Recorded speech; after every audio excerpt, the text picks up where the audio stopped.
华为新品在授权禁止开箱，罚款20万。我觉得这20万是可以花的。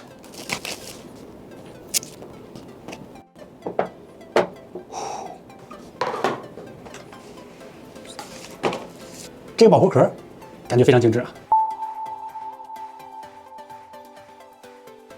Hello， 大家好，欢迎收看本期小白测评，我是王炯。2021年过完年之后的第一台新机，比以往来的要更加早一些，感觉这个假期还没有缓过神来啊，这个新机就直接发布了。今天我们为大家带来的就是这台华为 Mate X2。作为华为手机产品系列里边最贵、最旗舰的一个存在。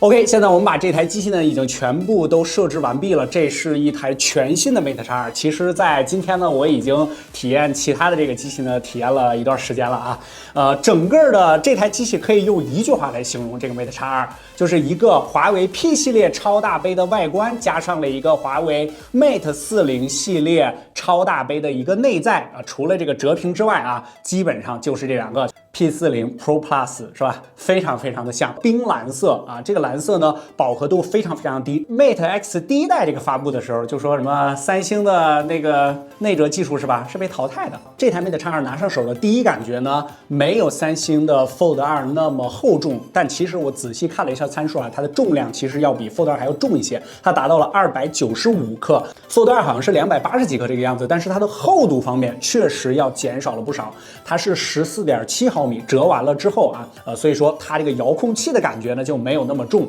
由于它做的比较薄，这也是它感觉没有那么重的一个原因。这就是最重要的。大家可以看啊，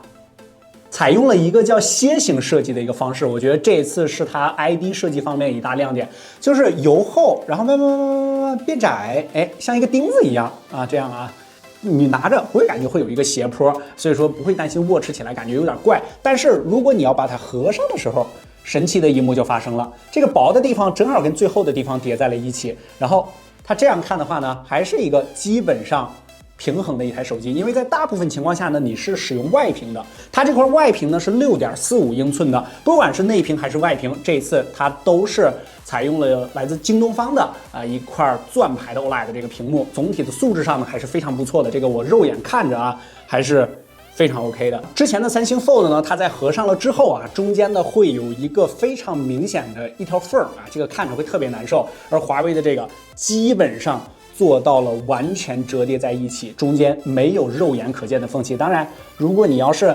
这个对着眼睛或者是打光仔细看的话，中间还是有个缝隙的，就是因为它内屏呢有一个保护的塑料的这个边框，这个就得益于它新的双旋水滴铰链，在中间把这个屏幕呢给藏进去了一点，就是 A4 纸形成了这样的一个水滴的一个形状。这个我们在体验 Moto Razr 那个折叠屏手机的时候跟大家聊过啊，它是把这个屏幕呢藏在了这个里面，这样的话呢它就不会有这个肉眼可见的这个缝隙了，几乎给你对折上了。这个折痕方面也是折叠屏手机非常在意的一个点啊，它是有比较浅的2道浅的这个折痕，它并不是一个非常硬的像三星那样的一条特别明显的折痕，但是也是有的啊，不是说全部都消失了，它没有屏幕位移了。Moto 那个在下面是有屏幕位移的，也就意味着你几乎不能贴膜了，但是这个它是可以贴膜的，磁控纳米光学膜这膜原厂已经附带好了，就贴上去了。如果你使用时间长了，它花了之后呢，你直接带着手机去有这个服务的这个授权店呢，它免费直接可以给你再贴一张膜。它把这个反光给降得非常的低，这个只有小于1.5%的这个反光率，所以说你在侧边看的，因为大屏嘛，这个你观看的角度其实就更加自由了一些。各边看这个反光率真的控制的还是很好的，只有我对着顶上最强的这个光的时候，整个这套镜头模组呢就是 Mate 40 Pro Plus 那一套，只不过是它没有自由曲面镜头，它重量呢达到了295克，非常重了啊！但是一展开得到了一块8寸大的一块屏幕，还是比较值得的。外屏的比例呢是21:9，展开之后这个内屏的比例呢是华为这个号称的一个黄金折叠屏的一个比例是8:7.1。为什么是8:7.1？它展开了之后几乎形成了一个正方形的屏幕。但是比如说我们打开微博的话，它是2块屏幕，这2块屏幕每一块都是20.5:9的这样的一个比例。刚才我试了一下啊，即便是比如说你内屏打开再加载，然后你合上之后，外屏这个应用呢也是同步运行的，同步再进行加载啊。外边这块屏幕呢没有什么可讲的，这和你正常使用一款手机呢是没有任何区别的，而且它的4边呢也几乎做到了等宽，其实它上下要稍微宽那么一点，但是它正面的屏占比已经做的是非常高了。电池方面呢，它是4500毫安时的一个电池，我个人觉得稍微有一些小啊，因为打开之后这个大屏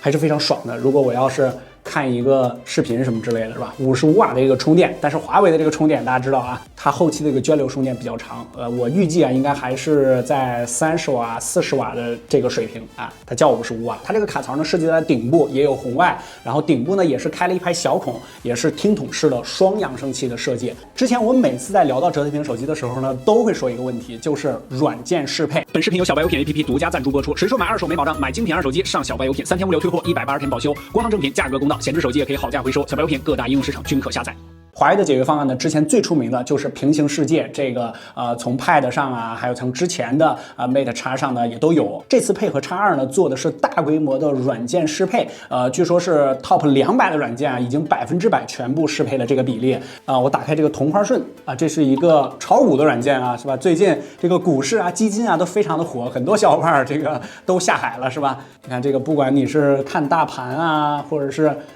看什么 K 线之类的，都非常的方便，非常的大。我如果把它合过来，哎，就变成了这么一点点，瞬间感觉就非常非常难受了。但是你把它打开，哇，今天全绿跌了这么多。还有就是，比如说视频的这个剪辑软件，你这样在拖动的时候，你感觉你在使用一个 Pad，整个的这个比例上啊，和电脑都差不多了。你把它再合上的时候，差点掉了。还有就是一些针对于大屏上的这个一些软件上做的专门的一个适配，比如说这个咪咕视频，这里边看打开了之后，哎，有一个多视角，比如说它有全景视角，然后左视角、右视角。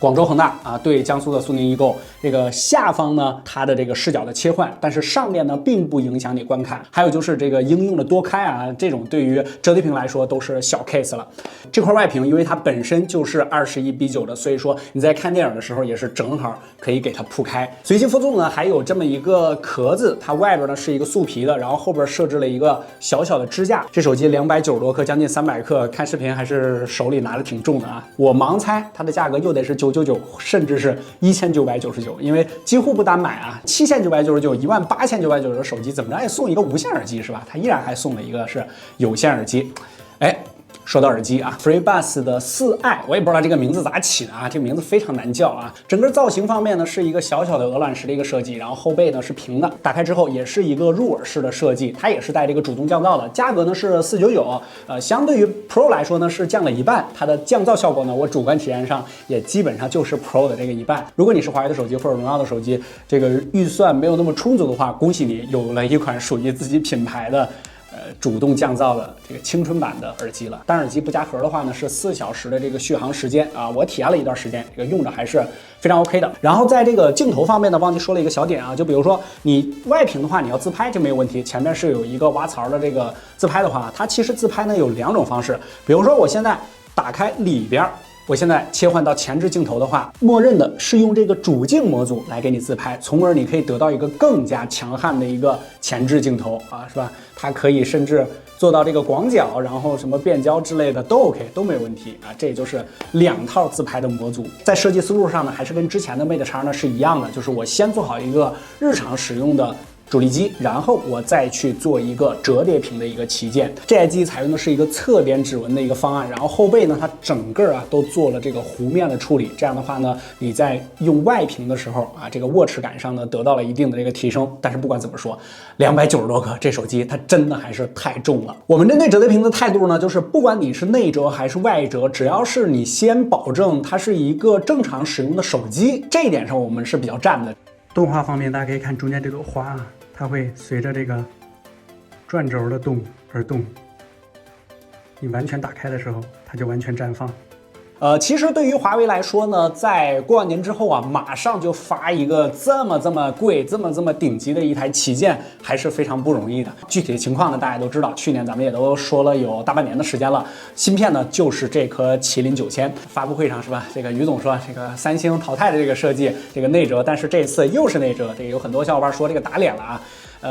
三星的那种内折方案呢，相对于 Mate X2的这个内折方案呢。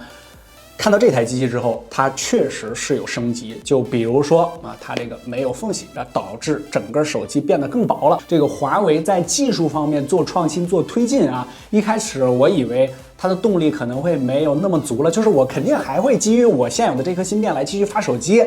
但是可能没有那么多新鲜的玩意儿出来了。但是从这台手机来看，华为还没有停下啊，因为之前的这个外折方案呢，华为已经做的相对来说比较成熟了，它已经推出了这个2代手机了，它现在又改回到这个内折的这样的一个方案，这个技术上的改变是非常大的，这要重新的来进行各种这个堆叠啊，还有就是内部硬件的这个设计。你就感觉华为一点都没有放松，它依然在非常努力的来推进这件事情。不足方面呢，我个人觉得有2点，第一点就是它的电池确实有点小了，相对于这么大的一块电池来说，对了，它的屏幕还是90赫兹的啊，这个内屏8寸，外屏6.45，只有4500的这个电池小了一些，我觉得4800、5000是比较稳的。还有就是它的重量啊，即便它做了这种楔形的设计，然后用了内部很多这种碳纤的这种结构件儿，但是它的重量依然达到了295克，接近300克。哇，这个都不是半斤了，这是超半斤的这样的一台机器了。女生的话得考量一下，真的非常重。啊，看到这台手机，我不禁又感慨了一下啊，真的是难免要感慨一下。麒麟9000这个芯片现在还有多少片？你不知道，我也不知道。但是我知道，没有人可以熄灭满天星光，这个是真的。创新并没有停止，技术的迭代也并没有停止。鸿蒙4月份就来了，对吧？P50视频的时候，我们再来看一下华为的旗舰到底怎么样。